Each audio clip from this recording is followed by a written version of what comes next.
feeling like we're gonna fight ya. Anything to make the crowd hyper. And I bring the fire like a lighter. I'm flexing on you suckers, this is Fight Club. Don't ever try to play me, I'm not with the fun.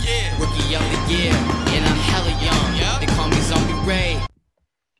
The next topic we're going to discuss are comments made by Dillian Whyte during the post-fight press conference. I'll play a short clip. Here it is. I'm moving forward. Can you get very much attention? Yeah, that's what I'm saying. Yeah. Okay, cool. You all right? Yeah, I'm good. I'm good. It's one of them things where it just landed in. You know, I was bossing. Well, anyways, the point of playing that clip is Dillian Whyte had a rematch clause in the contract, and he asked Eddie Hearn if they can get the rematch in December, and Eddie Hearn said, sure.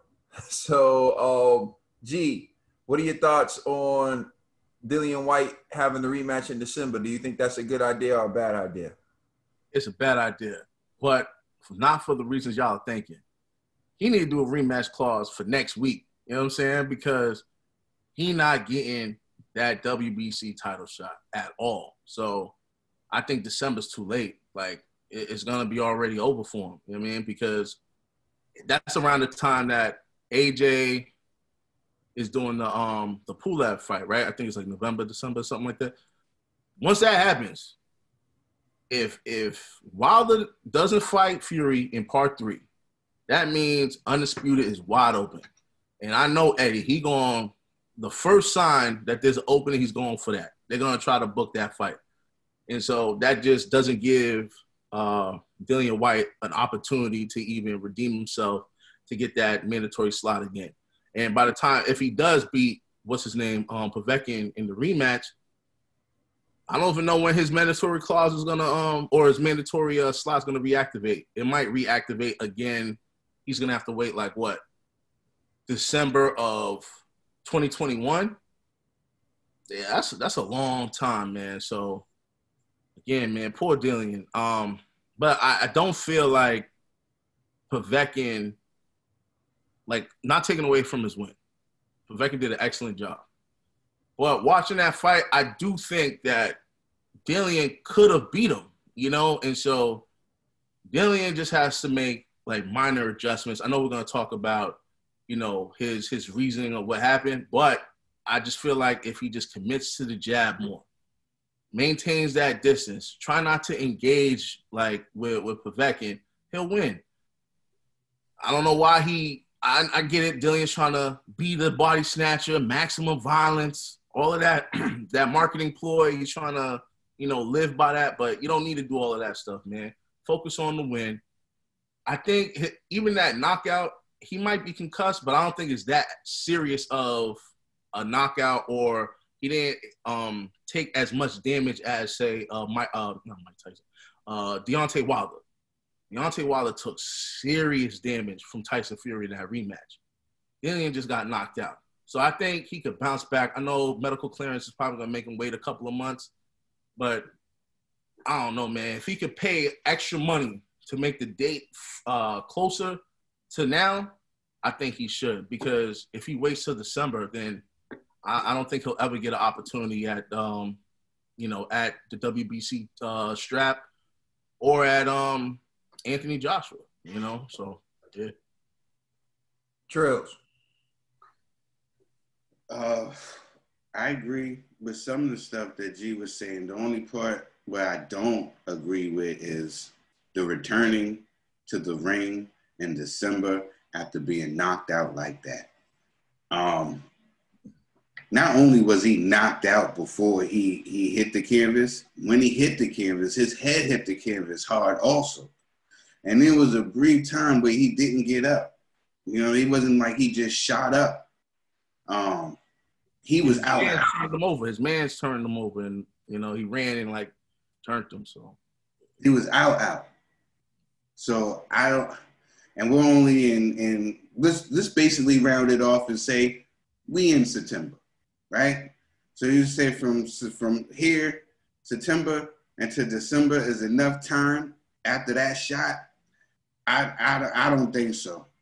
Even though I agree, Dillian was winning the fight when he was keeping the distance with the jab and all that. And I think he could do that in the rematch too. But what if he gets hit again? I'm all about. I know that he has the goal of winning this WBC, and we sat here and champed for him getting his shot because it took 1,000 days.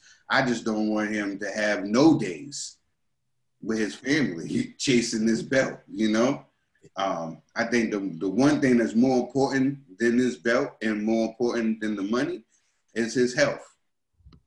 So I think that he should actually take care of his star player first, and that's himself, no matter how long it takes. Make sure that he's okay. Somebody has to look out for the fighter if the fighter's not going to look out for themselves. And I think that Dillian, being his own manager too, somebody has to step in and do it for him. That was a real tough shot. That was a tough shot. I want him to get in there and get his shot more than anybody. Poor Dillian. But I agree with you, G. I just think that shot was vicious. I just thought that was a vicious shot. His window of opportunity pretty much now is gone then. You know what I'm saying? Like, it's over, bro. Like, you know what I'm saying? Yeah, and that's based, you know what? It's sad to say, but it is true. With Dillian Whyte,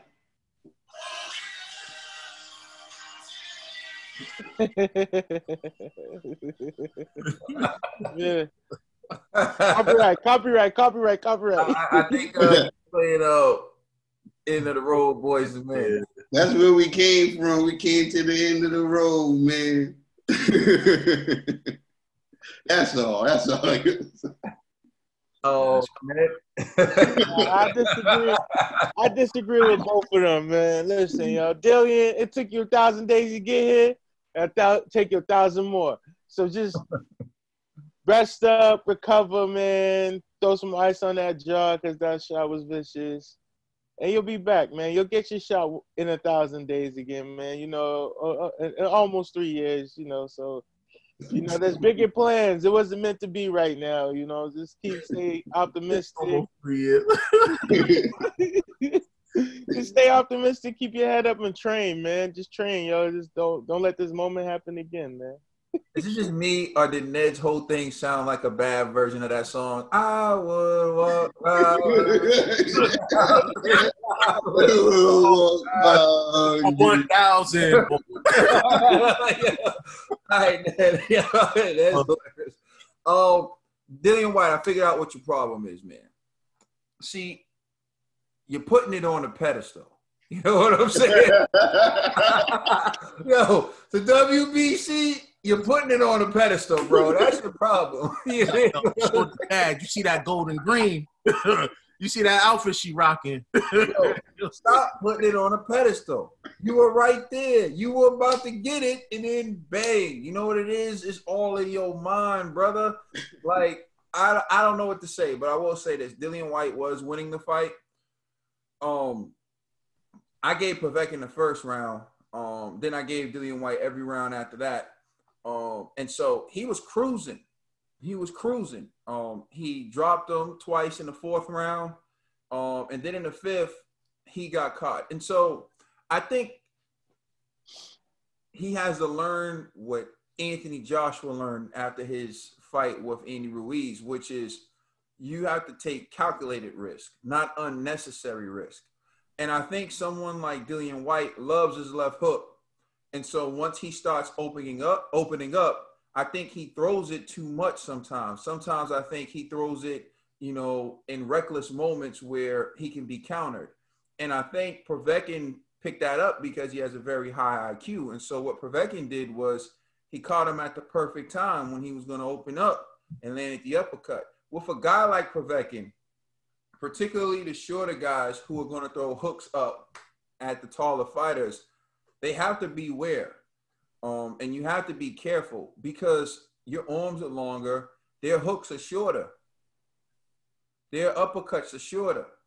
So you have to be mindful of that. That's their advantage, and that's how Tyson used to get rid of the bigger fighters. He used his advantage. He used his leverage The fact that he can beat him to the punch with the hooks, he can throw those looping shots. He had the hand speed. He took advantage of that. And here you have Dillian Whyte winning the fight by fighting big, fighting tall, fighting with jabs, coming with the right hand, throwing a left hook at the right times. But then when he was against the ropes, for starters, Dillian, here's a piece of advice for you. If you do have the rematch, when you're on the ropes with Povetkin, like your back's against the ropes and Povetkin's in front of you, don't throw any hooks. Try to get back to the center of the ring. Don't throw any hooks. Don't exchange. Don't do any of that. Your mindset should be get back to the center of the ring. I know a lot of guys, like I seen Dillian Whyte do a poor man's version of the shoulder roll. Not your game. Not your game, Dillian. But and get back with Tibbs, man. I think part of what people are overlooking is Dillian Whyte didn't have Tibbs in his corner. He was training in Portugal, brought in a new team. And I did hear some things his new team was saying that I was thinking, I don't necessarily know if that's what he should be doing. But would that outcome have been different if Tibbs was in his corner? Would Tibbs have advised him differently after a certain point? I just think Dillian Whyte needs to get back with the trainer who understands him, who knows him. And that's one thing I think might have played a role in the situation. You have no crowd. You don't have a trainer you're familiar with, and you find yourself in this situation. Now, it's not like I'm blaming the trainers because they had him up. They had him running away with it. So, but and also to add, Kagan, like, there's no trainer that would tell him to exchange with a Povetkin while you on the ropes and he's all up in your guts. Pause. You know what I mean? Like, no trainer was like, you know what, Dillian? Like, go for it. Like, now, get out the way and maintain that distance. Any trainer would have told him that.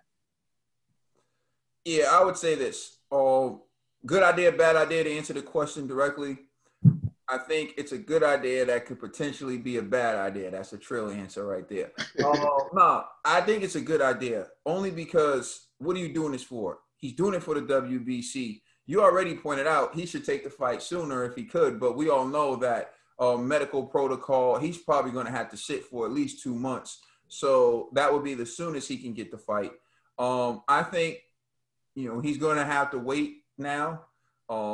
It's going to be delayed. And his shot WBC title is probably going to be delayed, and there's no guarantee he's going to beat Povetkin in the rematch. So his shot might be gone. It might have just been snatched from him, in that last fight. So I think really it is a good idea because you don't know what's going to happen if you don't do it. So take the immediate rematch and box this time. Box. And I think you might get the win, but you might get knocked out again. I don't know. I'm done, bro. He needs 6 months, at least. 6 months. Please like and subscribe. Let us know how you feel. Check us out on Instagram, Twitter, and Facebook. Also, check out our podcast on all major streaming services.